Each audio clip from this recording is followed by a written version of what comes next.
يصادف 21 من شهر نيسان إبريل الحالي ذكرى هجوم مرتزقة آل سعود على مدينة كربلاء المقدسة قبل أكثر من 200 عام، وهو الهجوم الذي تسبب في قتل أكثر من 5000 شخص من أهالي كربلاء المقدسة، أغلبهم من النساء والأطفال، وتم تنفيذه عام 1802 للميلاد.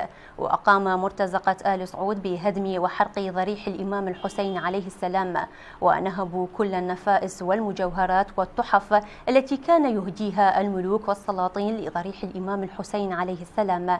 وينقل دبلوماسي روسي آنذاك أن مرتزقة الدولة السعودية الأولى حملوا أكثر من 1000 بعير غنائم ونفائس من كربلاء المقدسة، كما سبوا نساء وأطفالا معهم عند هروبهم بعد ارتكاب جريمتهم. وتقول كتب التاريخ أن أكثر الرجال من سكان مدينة كربلاء المقدسة كانوا آنذاك في مدينة النجف الأشرف لأداء مراسم زيارة الإمام أمير المؤمنين علي بن أبي طالب بمناسبة يوم عيد الغدير الأغر.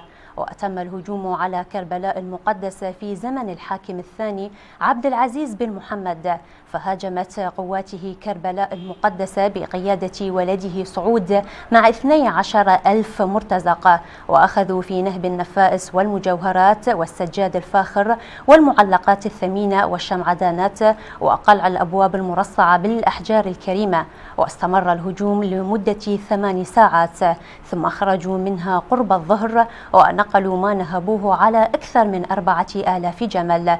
وتنقل بعض كتب التاريخ إن أحد أبناء مدينة كربلاء المقدسة تنكر بزي بدوي ووصل الدرعية في نجد، وتقرب لقائد الغارة الوحشية على كربلاء هناك، وأصبح من المقربين إليه وصار يخدمه في بيته. وفي يوم من الأيام كمن له فجرا وقتله شر قتلى، وهو يقول له: هذا ثار كربلاء، هذا ثار كربلاء.